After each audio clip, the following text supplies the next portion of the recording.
everyone, welcome back to Crypto Cash. Thanks again for joining me here. Hope you're having a great day. We're taking one quick look here at AVAX. We took a look at this earlier today, of course. Just need to update our fibs and kind of talk a little bit about well, the next best step here and the direction for this coin. How much further is it going to go? It did break through that resistance level we were talking about, roughly about 1855, but that wasn't a strong resistance based on previous supports. It was just mainly a double, or triple, attempt to break through a specific level on a 4-hour candle. So just again, nothing major or stark reality there, but we do need to kind of look at a few things. We'll look at the back-end data here as well and kind of understand where this is at, because a lot of times these liquidation levels change quite frequently. We need to make sure to be aware of that.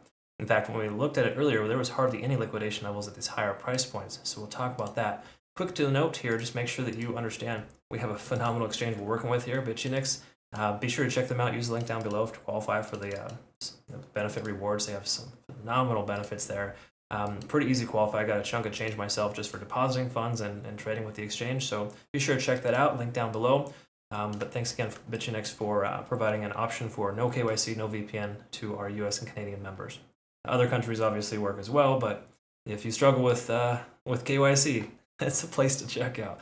All right, so what we're going to do is talk about couple of key things. Let's start with the daily and work our way down. Actually, you know what? Just jump right into this back-end data first. Okay, so we zoomed in. This is roughly last 8 hours of trading. We can see some shorts got liquidated here, kind of got wiped. There's still a few shorts lucky at about the $20 mark, but generally speaking, that is a point where we can see just a very few liquidation levels, basically implying that most of the shorts got squeezed out. We can also see the price coming down now. Keep in mind, Bitcoin is retracing to 36.9 at this point, and we have some heavy accumulation about 1762. So my speculation is that this is a lot of higher liquidation levels. In other words, higher liquidation potential because they're using too high of leverage again, or just a lot of positions aggregated right here at 17.5. So we'll look at the charts and see what that means for us here and why 17.5 is such an interesting level. A lot of times it's just a level just above a previous key level support or resistance. Keep in mind, when we talked earlier too, there was potential for this upper liquidity level to be swept. It touched that area but didn't quite fill that. Okay, when we looked at this earlier today, we were like at this range here, expecting that to happen. So it's pretty common for those levels to be tested initially and then retested later too. Okay, this isn't a full sweep. This is basically a previous fair value gap. We did see the previous liquidity sweep here, of course, between 15 and 16, but that is old news. All right, so let's go ahead and quickly note a few things here. First of all, money flow index is extremely high. We talked about this earlier, but it's just averaging out significantly high. The thing we do want to recognize here is that this one-day candle is coming to an end here in about 30 minutes. When we close at this level, which is likelihood, we can see we'll have three white soldiers. If you're not familiar with that pattern, go ahead and search for it. 3 black crows is the inverse as well. And what that basically just implies is that we're going to have the price action retrace likely tomorrow. Okay? Again, it's not a guarantee if Bitcoin shoots up to 39,000. None of that matters. But the truth is here, this coin overextended 3 days in a row. You usually see a 4th red day. And look at this, how interesting this is. Perfect doji candle just before the price takes off. It's exactly the way that things work out. Oftentimes it's indecisive, and then the bears are like, I'm not going to play, and the bulls just take off. Anyways, really cool stuff. Take a look at the 4 hour. Let's quickly note here some key levels, okay? First of all, just to understand, 1675, 1582, and 1489 are 3 key level supports based on Fibonacci. So it's not a guarantee the price is going to pull back to that level. It just implies that the price does pull back. Those are the areas we could and should see a bounce. These are good dollar cost average targets and things to kind of to put in your back pocket, right? So put a limit order there at about 1590 if you're curious about if that level will hold, right? A lot of times I do that. I don't do that with leverage, but I do that with spot. Okay, so be careful just putting random numbers up there for leverage, unless of course you're using low leverage and low position size, which is what we do.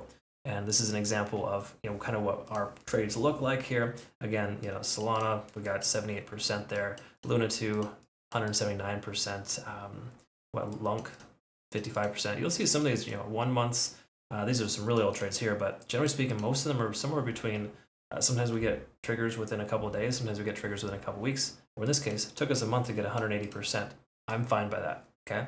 Again, swing trading is a different beast altogether. If you want day trading, we got this here, taking some healthy profits from Solana and quite a few others. I mean, this guy just keeps going. We do have occasional stop losses there, but for the most part, we're about 70-80% success. Okay, again, just raking some really cool trades there. Anyways, check that out in your own time. Just like to say congrats to our community members. I get the question a lot, like, how successful are you? All that stuff's posted on our Twitter, Telegram, and Discord if you're curious. Check it out in your own time. Let's wrap this up here. So the 4-hour time frame, is it bullish or bearish? Well, money flowing into the coin, that is basically a bullish sign. Okay. So truth is we are at a 9 here. That is an overextended state, but our volume is doing very, very well for itself. So ultimately, this doesn't matter too much. It got a little aggressive here. I would say that a pullback makes sense. 0.382 or 0.5 makes the most sense to fill some of those fair value gaps and allow the price action to kind of calm down and relax a little bit. The most recent high is the common place in which you'll see the price action bounce. Okay, so with this having a sturdy foundation of about 12 hours of volume, that leads me to believe we'll see a bounce off 0.382. So to me, 1675 seems like a decent value here for a long position. Again, tomorrow could be a red day. Please take that in consideration. If it is, you may want to consider waiting for lower price points. All right, so again, just some thoughts there. Very last thing to recognize too is with our TD sequential correction, our Ichimoku cloud on the hourly. I just want to kind of quickly note a couple things here so you understand how this works. Again, I have a video describing how Ichimoku cloud behaves and what you want to look for, but this says all the things present, all the elements present that we want to see in order to leave your long position open.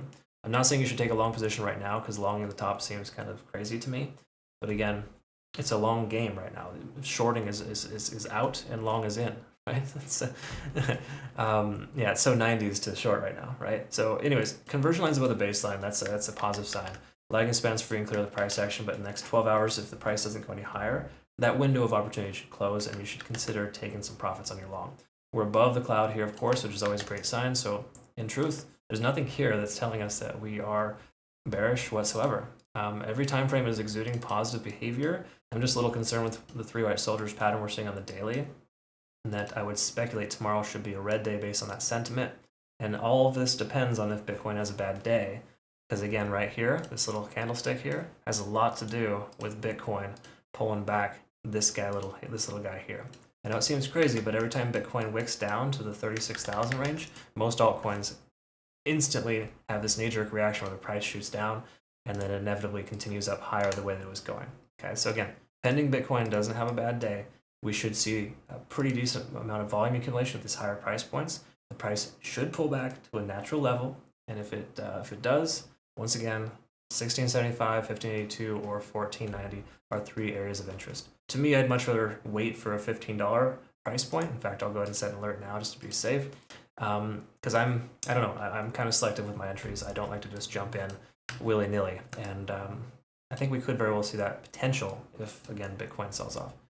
Either way, that's kind of where we're at there. I hope this made sense and I described this correctly. Please like the video if you found any benefit. Follow, subscribe, the whole 9 yards on Twitter, Telegram, or Discord. And make sure you take advantage of this exclusive offer here. This is only available for a short time. And Bitunix is a phenomenal exchange. I think you're going to like them if you decide you are looking for a new exchange, of course. Again, try it, see how you like it, obviously. But they've been great to me, and I really like them so far. Again, no KYC, no VPN. That's the main reason we're using it. Thanks again for joining me here. Have a great rest of your day. We'll see you next one.